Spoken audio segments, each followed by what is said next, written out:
Importância dos fungos, pessoal. Esse é o tema da nossa aula. E aí, gente, vamos acabar essa história de que fungo só traz problema para a gente. A gente vai entender que eles trazem benefícios, como, por exemplo, benefícios econômicos, benefícios ecológicos e também eles têm importância médica. A gente vai entender tudo nessa aula. No final, a gente vai ver os problemas que eles causam, como, por exemplo, as doenças nos seres humanos. Beleza, gente? Então, bora lá, se inscreve aí, curte e faz um comentário sobre o que achou dessa aula. Então, direto ao assunto, olha para cá, pessoal. Importância ecológica, decomposição da matéria orgânica. Atenção, existem grupos de fungos, presta atenção nesse nome aqui, ó. Os fungos saprofágicos ou saprófitas, ou ainda decompositores, que são capazes de decompor a matéria orgânica no meio ambiente. Essa matéria orgânica, ela está morta no meio ambiente. Então, quando plantas e animais morrem, fungos saprofágicos ou saprófitas vão lá e decompõem essa matéria orgânica morta, decompõem essas plantas e esses animais mortos. Buscando o quê? Buscando energia para eles. Mas nesse processo de decomposição ocorre liberação de elementos químicos presentes nessa matéria orgânica em direção ao meio ambiente. Então, esses fungos são capazes de promover, gente, a reciclagem desses elementos químicos presentes desses seres vivos mortos. E aí, repito, esses elementos químicos são liberados para o meio ambiente, logo em seguida eles vão ser reutilizados e voltar para novos seres vivos que vão surgir. Então, essa reciclagem, essa ciclagem de nutrientes, quem faz isso são justamente esses fungos. Então, falou em importância ecológica, a gente já relaciona com fungos saprófitas ou saprofágicos, ou decompositores. Beleza? Bora avançar. Olha para cá. Importância econômica. Pessoal, vários alimentos, a produção de vários alimentos ocorre a partir do uso de fungos. Então, por exemplo, o fermento que a gente tem na nossa casa, o pão, por exemplo, são produzidos a partir de fungos. Fungos, por exemplo, do gênero Saccharomyces, que são leveduras. Então, esse gênero Saccharomyces ele vai ser muito falado aqui, porque ele é muito utilizado na indústria, tanto de alimentos como também produção de bebidas. Ok, gente? Existem, por exemplo, aqui, pessoal, Basidiomycetos, e aí assiste lá a aula sobre classificação de fungos. Basidiomycetos, vamos relembrar, são justamente aqueles fungos que têm corpo de frutificação ou cogumelo. Então, existem cogumelos que são utilizados na alimentação, colocados em pizza, colocados em pratos como estrogonofe e tantos outros. Beleza? Então, por exemplo, o cogumelo conhecido da gente como champignon é um cogumelo pequenininho, certo? Branquinho. Ele é da espécie Agaricus campestris. Então, muito comum na alimentação, certo? E existe também o famoso shiitake, que é um cogumelo maior, e aí se é cogumelo também é um Basidiomyceto, e aí nós temos como citar a espécie Lentinus edodes, que já não é tão conhecida aqui a espécie, o nome científico, mas popularmente a gente chama de shiitake. Beleza, gente? Então vejam que são cogumelos, são Basidiomycetos aí utilizados na alimentação. Produção, atenção aqui, de queijos. Produção de queijos. Pessoal, os queijos, eles também são produzidos a partir de fungos. E aí, o que é que acontece? Existem, só um momentinho, fui ver se o microfone estava ligado. E aí, o que é que acontece? Fungos do gênero Penicillium, eles produzem queijos finos, como por exemplo o famoso queijo Roquefort, e o famoso queijo Camembert. A espécie Penicillium roquefort vai produzir, logicamente, o queijo Roquefort. Já a Penicillium Camembert vai produzir esse segundo queijo Camembert. Beleza, gente? Entendido isso, então são queijos que também são produzidos na indústria a partir de fungos aí. Beleza? Bora para cá. Produção de bebidas. Pessoal, presta bem atenção. Existem bebidas fermentadas e existem bebidas destiladas. Eu dividi aí. Tanto as fermentadas como as bebidas destiladas vão ser produzidas a partir também da adição, ou melhor dizendo, do desempenho de fungos fermentadores. Então vamos entender bem direitinho e diferenciar aí. As bebidas fermentadas, elas ocorrem de que forma? Elas são produzidas a partir da fermentação realizada por fungos. Então vamos dar exemplos aqui. A cevada é um cereal que, quando fermentado pelo fungo do gênero Saccharomyces, olha que eu disse aqui que ele ia ser bastante citado, e aí no caso a espécie aqui é a Saccharomyces cerevisiae. Essa espécie fermenta a cevada. O que é fermentar? Ela vai degradar o açúcar, o carboidrato da cevada, buscando produzir energia, mas além de energia ela produz álcool. Olha que maravilha, produz etanol, álcool etílico, que vai ser, repito, utilizado na produção da bebida. Neste caso aqui, a fermentação da cevada produz o quê? Cerveja. No segundo caso, quando você tem, por exemplo, a uva, ok? A uva, o que é que vai acontecer? Espécies do gênero Saccharomyces, como essa aqui, Ellipsoideus, essa espécie vai lá na uva, no suco da uva, a uva triturada, por exemplo, degrada, deteriora, quebra as moléculas de açúcar da uva, de glicose, produzindo energia, mas repito, além de energia, produz também o que, gente? Álcool etílico, que vai ser utilizado na produção de que, gente? De vinho. Beleza? Já que a gente tem o arroz, a fermentação do arroz, ela exige a presença de mais de um fungo, mais de uma espécie de fungo. Como, por exemplo, vem para cá, aspergillus, fungos da espécie aspergillus, quando fermenta o arroz, e logo em seguida fungos da espécie Saccharomyces, quando também fermenta o arroz, vai produzir justamente o saquê, que é uma bebida asiática muito utilizada lá por eles e aqui também em alguns locais no Brasil. Perfeito, gente? Principalmente na comunidade japonesa.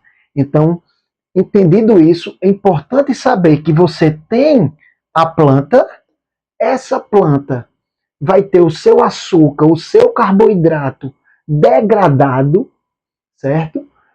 Para que haja produção de energia para o fungo, que precisa dessa energia, mas além dessa energia é produzido o que também? Álcool etílico. E aí, repetindo, o álcool etílico é utilizado para essas bebidas aqui.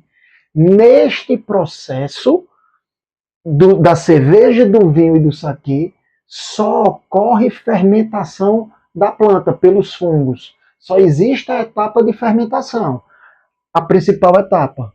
Por isso que elas são chamadas de bebidas fermentadas.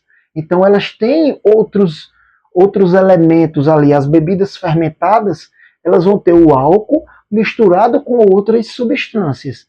Já, atenção agora, essa vai ser a diferença entre uma e outra. Já nas bebidas destiladas, elas ocorrem de uma forma diferente. De que maneira elas são produzidas? Preste atenção, dá o zoom aí.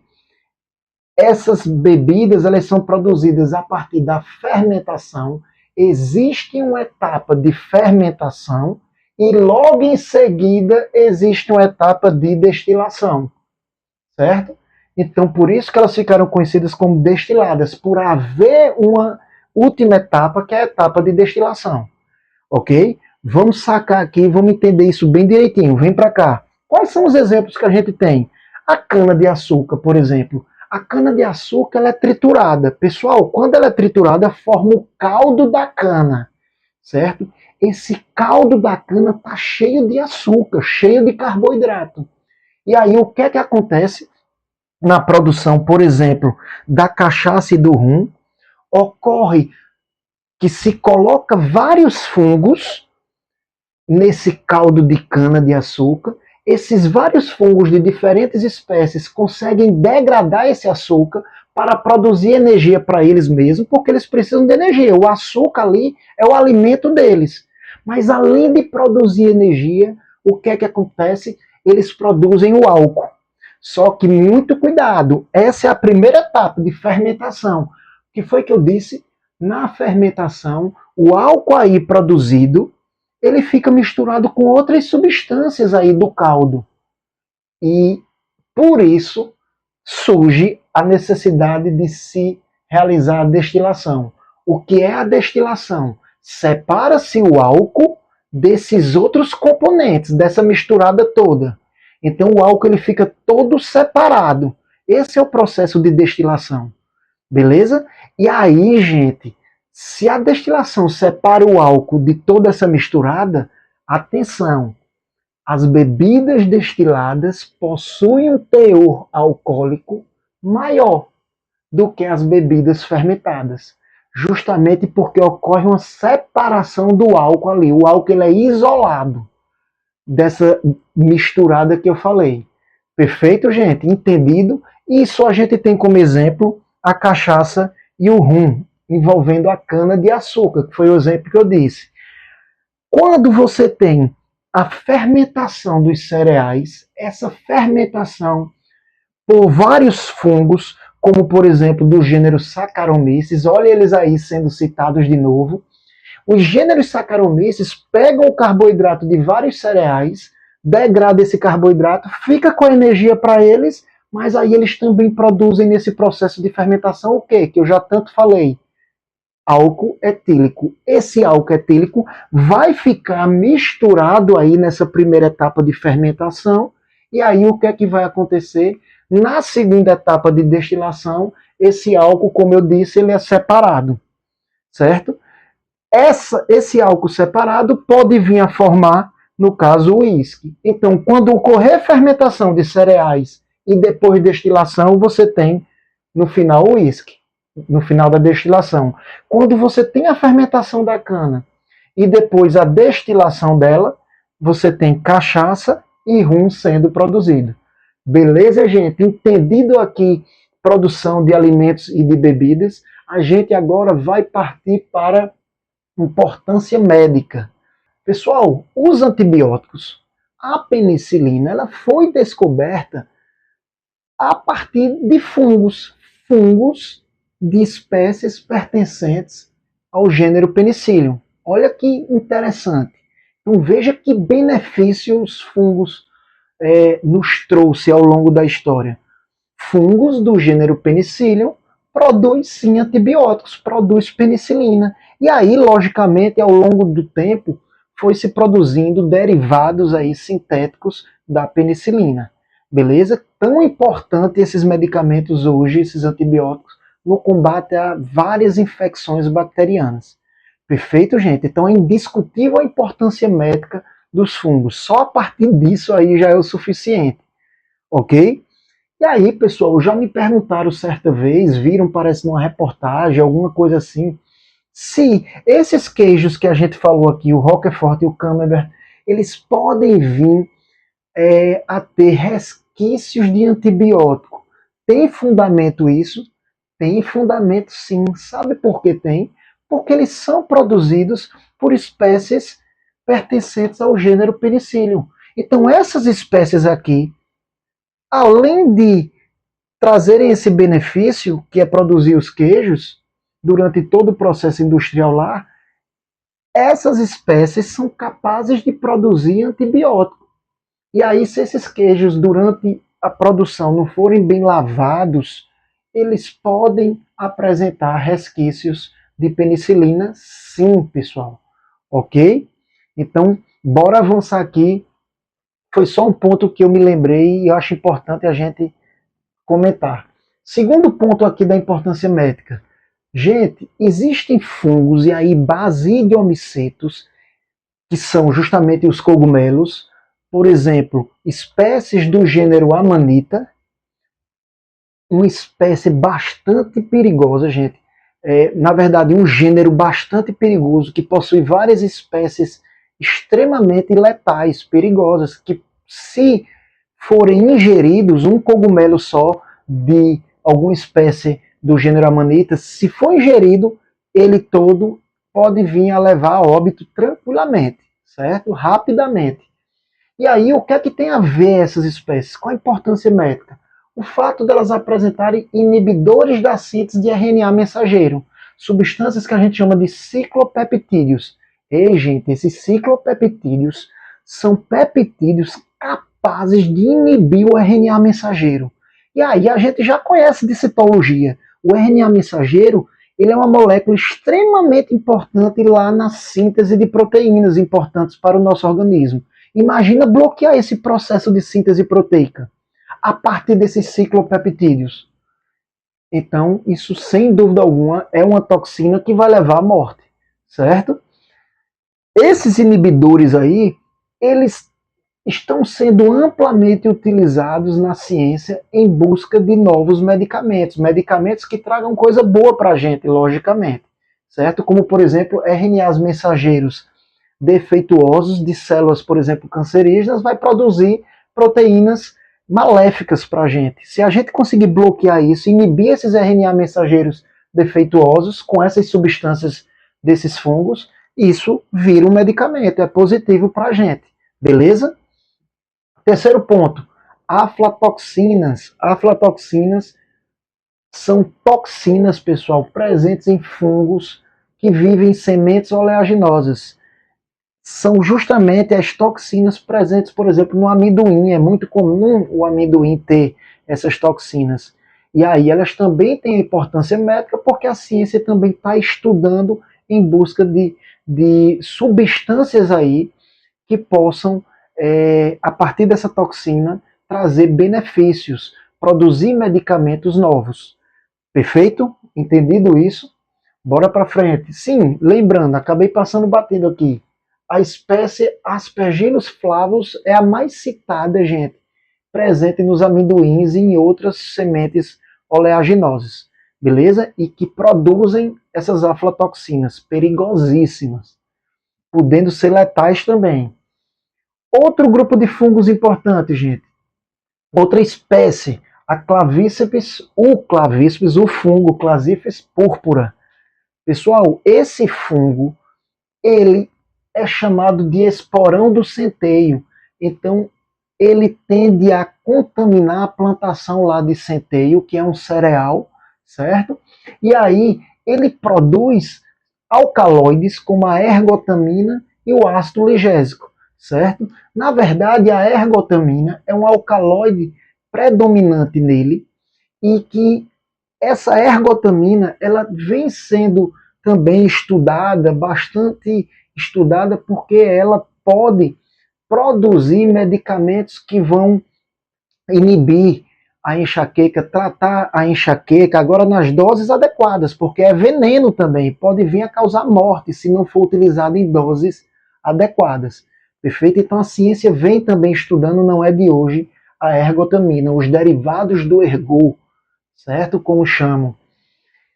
E surge aí o ácido lisérgico, que é justamente o ácido que vai dar origem ao LSD, uma droga psicoativa, psicodélica, melhor dizendo, alucinógena, uma droga bastante estimulante e que traz uma série de problemas, inclusive o vício, né?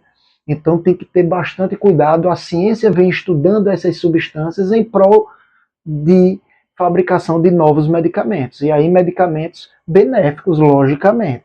Perfeito, gente? O próximo ponto, doenças em animais e no ser humano. Aí a gente falou bastante durante a aula dos benefícios, mas os fungos realmente eles também trazem problemas, como por exemplo as doenças.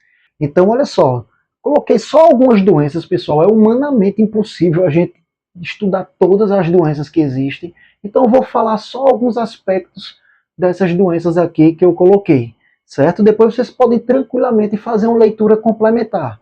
Então, olha só, candidíase. A candidíase é uma micose, e aí micose é o nome para uma doença causada por fungo, não esquece isso, certo? A candidíase, ela geralmente é conhecida como sapinho, né? A pessoa tem uma baixa no sistema imunológico, aí uma espécie de fungo chamado Candida albicans, que está presente normalmente na gente, certo? Essa espécie aproveita esse momento de baixa imunidade e vai lá e se manifesta, por exemplo, na boca. Quando se manifesta na boca, é chamada de sapinho. Pode se manifestar também aonde? Na vagina, no caso das mulheres, é muito comum, no pênis, no homem, e também, ao contrário do que muita gente pensa, em outros órgãos, certo? Então, baixou, repito, o sistema imunológico, a Candida albicans ela é oportunista, ela se aproveita, certo? Atenção que a candidíase não é uma doença sexualmente transmissível. Tem livros antigos que traziam isso, certo? Porque a gente pode pegar a candidíase sem precisar ter relação sexual. Então ela não é uma DST, beleza? Bora para cá.